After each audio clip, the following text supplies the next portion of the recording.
Good morning all of you student.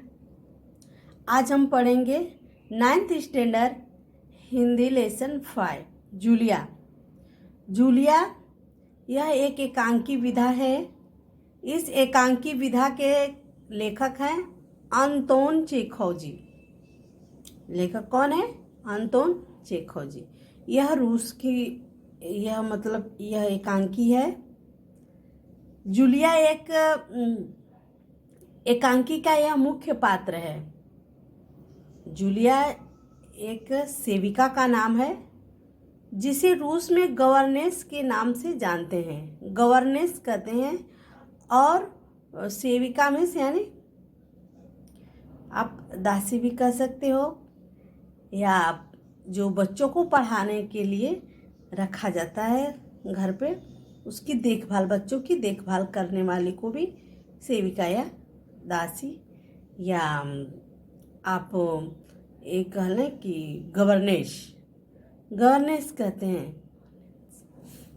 तो पहले हम अंतोन चेखव जी का जीवन परिचय देखेंगे। इस जीवन परिचय में उनका जन्म 29 जनवरी 1860 तगान रोग रूस में हुआ था और इनकी मृत्यु है 15 जुलाई 1904 में। इनका परिचय है। महान रूसी साहित्यकार अंतोन चेखव प्रसिद्ध कथाकार और नाटककार थे। उनकी कहानियों में समाज कुरीतियों का व्यंग्यात्मक चित्रण किया गया है।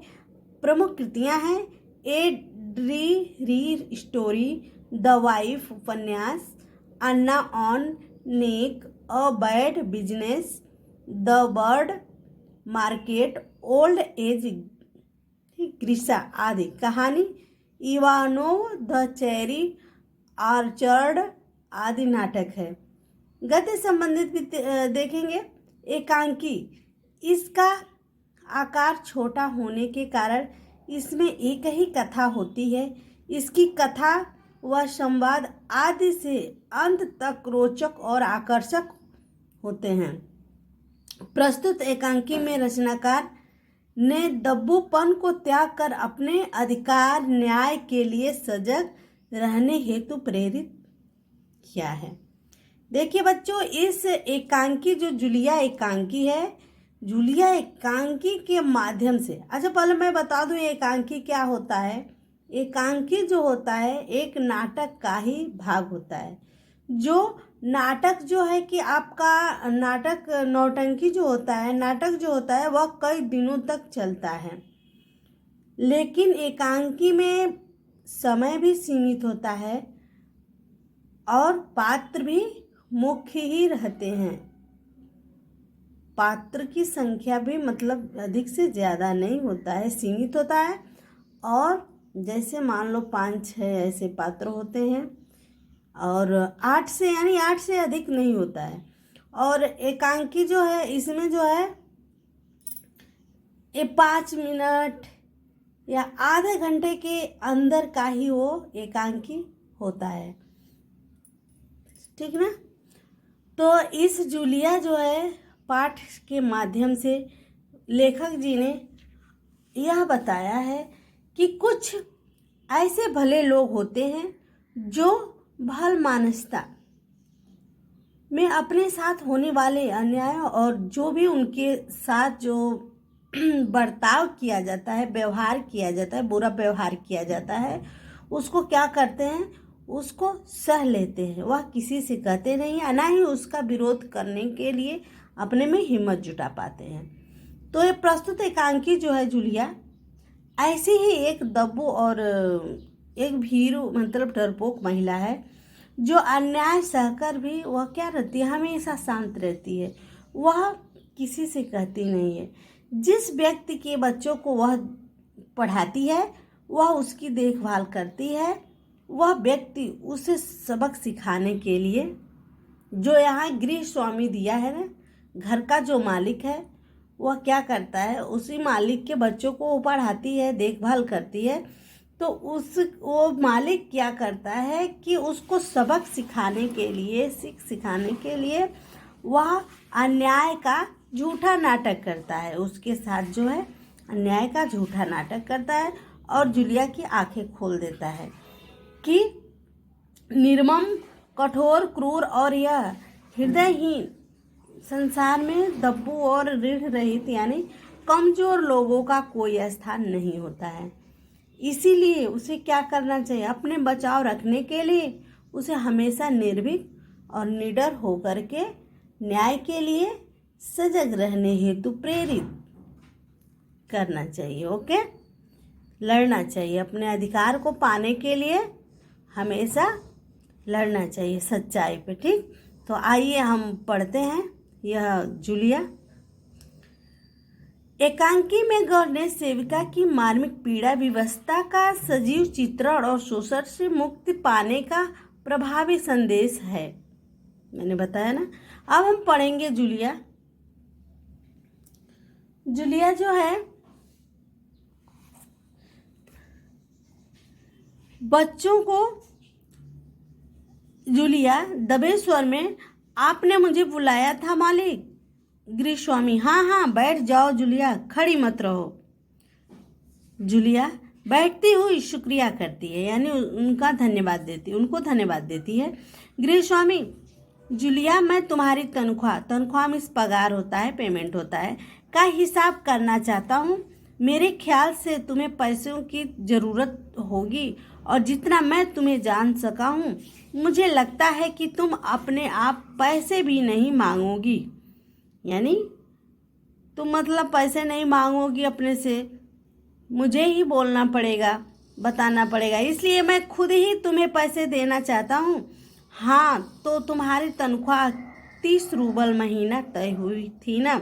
रूबल देखो ये रूस का जो है पैसा है, जैसे हम लोगों के यहाँ रुपया चलता है वैसे वह रूबल चलता है। ठीक, सिक्के, यानी 30 रूबल हुए। जूलिया विनीत स्वर यानी धीमे स्वर में, आदर्श वाचक है यहाँ पर, विनीत स्वर में, जी नहीं मालिक 40 रूबल, यानी वह 40 रूबल है। जूलिया बोली। गृहस्वामी, नहीं भाई 30, ये देखो डायरी, पन्ने पलटते हुए मैंने इसमें नोट कर रखा है। नोट करना मतलब क्या करना? दर्ज करना, यानी लिख के रखना। मैं बच्चों की देखभाल और उन्हें पढ़ाने वाली हर गवर्नेंस को 30 रूबल महीना ही देता हूँ। तुमसे पहले जो गवर्नेंस थी उसे भी मैं 30 रूबल ही देता था। देखो गवर्नेंस बताई ना, सेविका होता है, गवर्नेंस मिस होता है, बच्चों की देखभाल करने वाली जो होती है।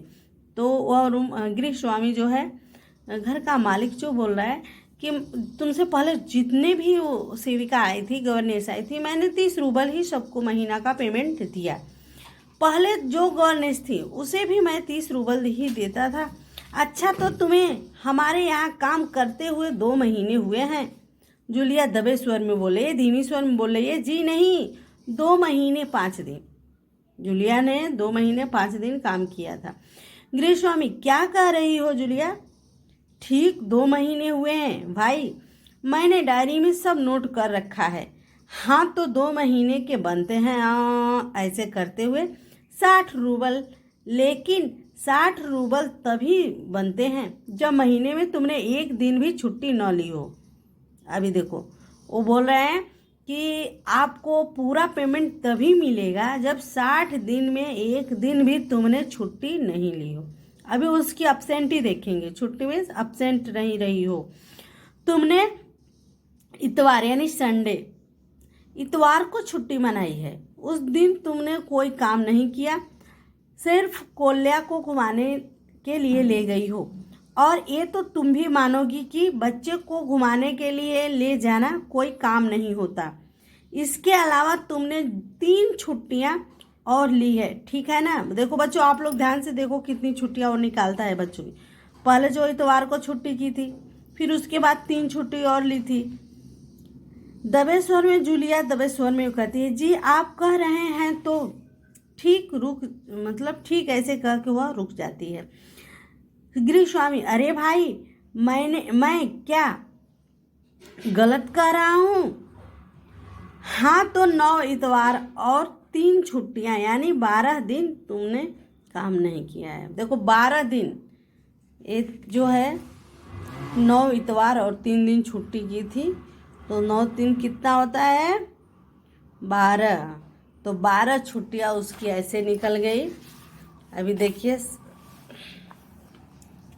यानी तुम्हारे 12 रूबल कट गए।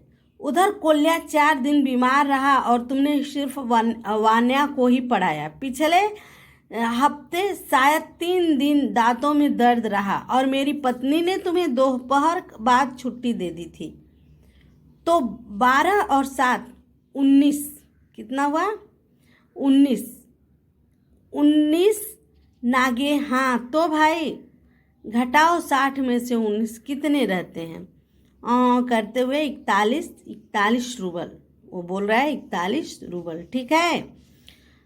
जूलिया कहती है रुआसी हो जाती है रोते स्वर में। जी हाँ, रुआसा मतलब रोते हुए स्वर में, उसको मतलब रोना आ जाता है, और रोते हुए स्वर में वो बोलती है जी हाँ। गृहस्वामी डायरी के पन्ने उलटते हुए, हाँ याद आया, पहले जनवरी को तुमने चाय की प्लेट और प्याली तोड़ी थी। प्याली बहुत कीमती थी, मगर मेरे भाग्य में तो हमेशा नुकसान उठाना ही बदा है यानी लिखा है।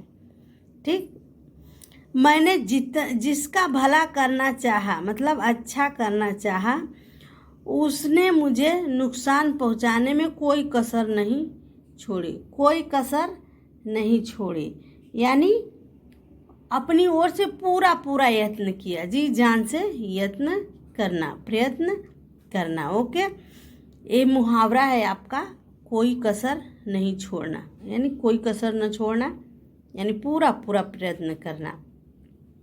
खैर मेरा भाग्य, हाँ तो मैं प्याली के 2 रूबल ही काटूंगा। अब देखो, उस दिन तुमने क्या क्या है, ध्यान नहीं दिया और वहाँ किसी टहनी की, क्या था भाई, टहनी की खरोंच लगने से बच्चे की जैकेट क्या हुआ, फट गई। 10 रूबल उसके गए। इसी तरह तुम्हारी लापरवाही की वजह से घर की सफाई करने वाली नौकरानी मारिया ने वान्या के नए जूते चुरा लिए। अब देखो, उसकी लापरवाही से मतलब ध्यान न देना। रुक कर, तुम मेरी बात सुन भी रही हो या नहीं? जूलिया मुश्किल से अपनी रुलाई रोकते हुए, जी सुन रही हूँ। गृह स्वामी, हाँ ठीक है। अब देखो भाई, तुम्हारा काम बच्चों को पढ़ाना और उसकी देखभाल करना है। तुम्हें इसी के तो पैसे मिलते हैं। तुम अपने काम में ढील दोगी, ढील देना यानी छूट देना, ढील देना यानी छूट देना, दोगी तो पैसे कटेंगे या नहीं बताओ, उससे पूछ रहा है। मैं ठीक कह रहा हूँ ना?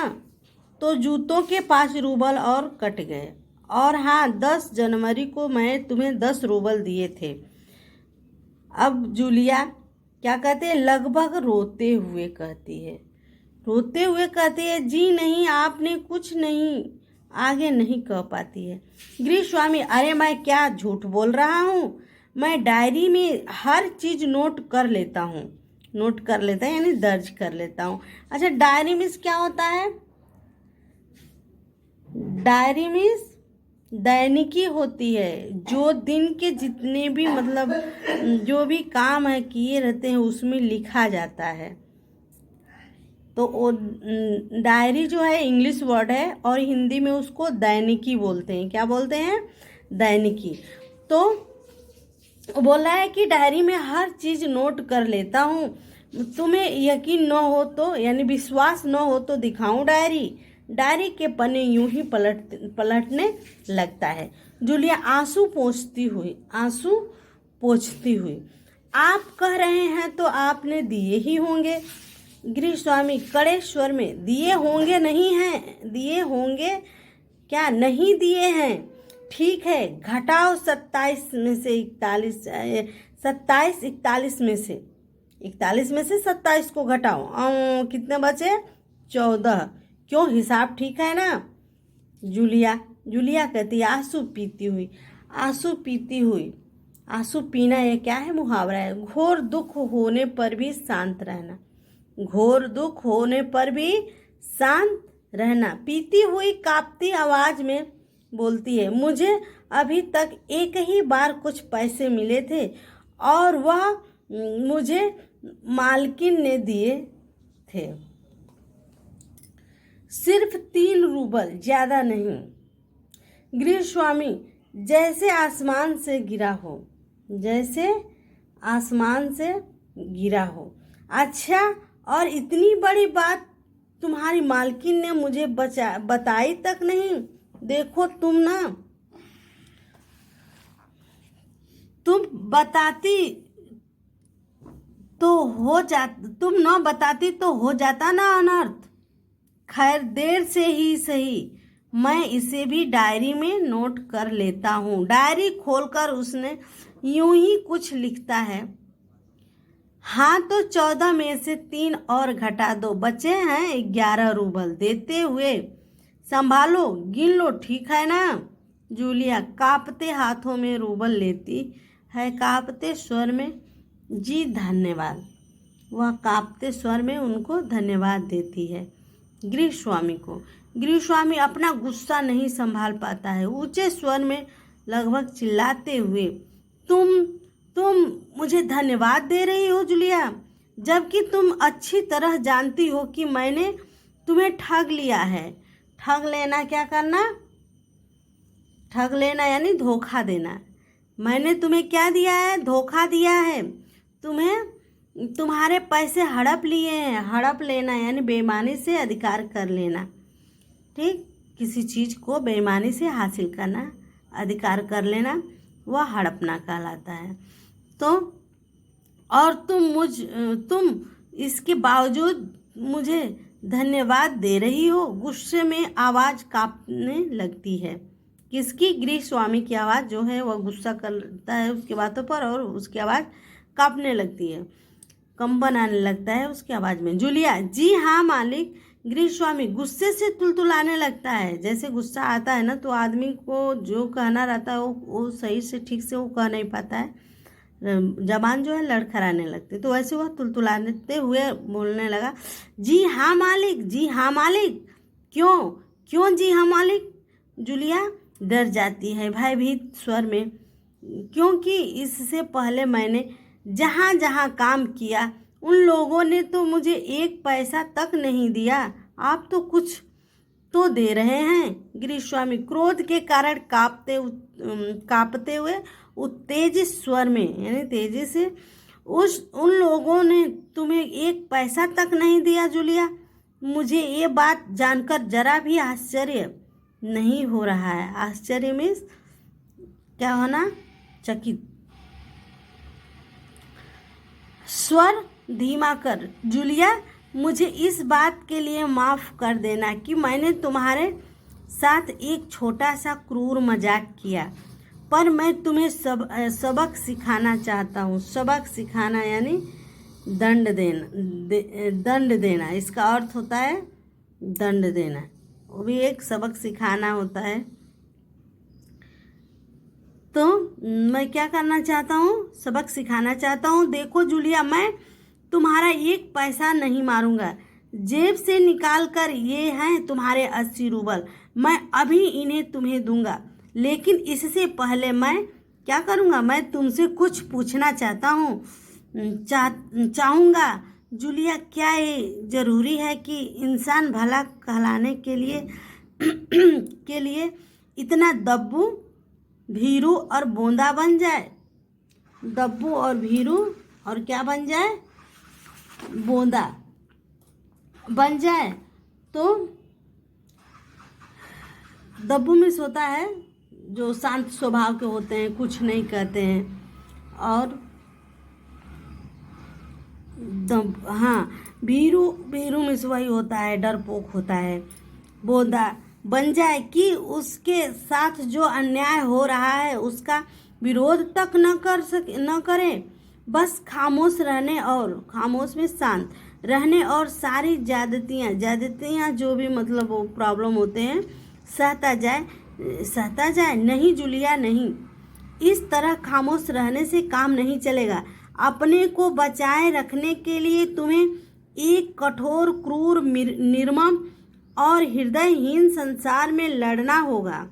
तुम्हें क्या करना होगा? अपने को बचाए रखने के लिए कठोर, निष्ठुर, क्रूर, क्रोधी, निर्मम मीन्स निर्दयी जो होते हैं, और हृदयहीन जिनके पास दिल ही न हो, जिनके पास जो है किसी के प्रति प्रेम न हो, अपने दिल में प्रेम न हो, ऐसे संसार में लोगों से लड़ने के लिए क्या करना? अपने दांतों और पंजों के साथ लड़ना होगा, पूरी शक्ति के साथ। दांतों पंजों नहीं, दांत से झगड़ा करो और पंजों से नोचो, ऐसा नहीं। दांत और पंजों मतलब पूरी तरह से शक्ति के साथ क्या करना है? लड़ना होगा। साथ साथ मत भूलो जूलिया, इस संसार में दब्बू और रीढ़ रहित लोगों के लिए कोई स्थान नहीं है, कोई स्थान नहीं है। वो कौन कहता है?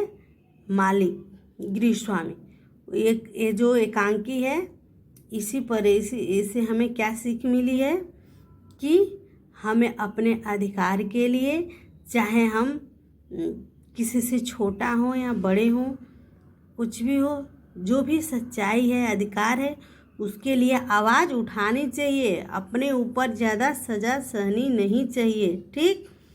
जैसे कि इसमें जूलिया ने किया है। तो आप लोगों ने इसका सब समझ ही गए होंगे अर्थ। अब इससे संबंधित मैं आप लोगों को क्वेश्चन दे रही हूँ। क्वेश्चन करके कंप्लीट करना और कंप्लीट करके व्हाट्सएप करना, मेरे नंबर पे सेंड करिएगा। इधर देखिए शब्दार्थ दिए हैं। रूबल मिस रूसी मुद्रा होता है, पैसा, मैं बताई ना। निर्मा मिस निर्दयी, भीरू मिस डरपोक, बोधा मिस मूर्ख, गांवदी सुस्त मतलब सुस्त शांत जो बैठा है, नागा मिस वह दिन जिस दिन काम न किया हो। जैसे बोलते हैं ना ये अब्सेंट है, तो नागा करना वही होता है। इसमें मुहावरा है, ठग लेना, धोखा देना, हड़प लेना, बेईमानी से अधिकार कर लेना, दूसरे की वस्तु हजम कर जाना, ये सब मुहावरा है। मुहावरे को अच्छे तरह से आप लोग पढ़ लेना। अब मैं आप लोगों को क्वेश्चन दे रही हूँ, क्वेश्चन वैसे ही करना जैसे इसमें मैं क्वेश्चन आप लोगों को दे रही हूँ। जैसे यहाँ दिया गया है, निम्नलिखित परिच्छेद पढ़कर सूचनाओं के अनुसार कृतियाँ कीजिए। फर्स्ट पर है, जूलिया की तनख्वाह जूलिया के अनुसार कितनी थी, गृहस्वामी के अनुसार कितनी थी, जूलिया के दो काम कौन कौन से थे, ये भी आपको बताना है। तीसरे पर परिच्छेद में आई एक पुस्तक का नाम जिसमें रोज की घटनाएं दर्ज होती है, क्या है उसका नाम? गृहस्वामी के अनुसार यह काम नहीं होता। कौन कौन से काम उनके अनुसार नहीं होता है, आपको भरना है। उसके बाद से आपको मैं और दे रही हूँ। दूसरे नंबर पर है कि शब्द संपदा है। परिच्छेद में आए अंकों का उपयोग कर मुहावरे लिखिए। 3 टॉपिक है इसमें, 1 2 3 ऑप्शन है। इसमें आपको जो है जितने भी मुहावरे दिए हैं मैं बताई ना अभी, हड़प लेना, ठग लेना, ये सब मुहावरा है। उसका क्या लिखना है? मुहावरे का उपयोग करके आपको लिखना है, अर्थ भी बताना है, उसको प्रयोग करना है, वाक्य भी बनाना है। नीचे दिए गए विराम चिन्हों के नाम लिखिए। देखिए इधर इसको क्या कहते हैं? फर्स्ट पे, इधर सेकंड पर है, इसको कौन सा चिन्ह कहते हैं, इसका लिखना है आपको नाम। और है तीसरे पे, दिए गए वाक्यों में उचित विराम चिन्ह लगाइए। तो जीवन संग्राम में सब लड़ रहे हैं, कुछ जीतेंगे कुछ हारेंगे, विराम चिन्ह लगाना है। दूसरा है, भारत भैया ऐसा न कहो, भरत भैया ऐसा न कहो, इसमें उचित विराम चिन्ह लगाना है आप लोगों को। तो ये आपका हो गया। और यहाँ लिखना है जूलिया, क्या लिखना है? एक मैं आप लोगों को सोबंत भी दे रही हूँ। यदि जूलिया की जगह आप होते तो विषय पर अपने विचार स्पष्ट कीजिए। जूलिया की जगह पर यदि आप होते तो क्या करते, इसके बारे में आपको लिखना है। सोमत है। आपका ये लेसन कंप्लीट हुआ। थैंक्स। लिख के आप लोग सेंड करना मेरे नंबर पे, ओके।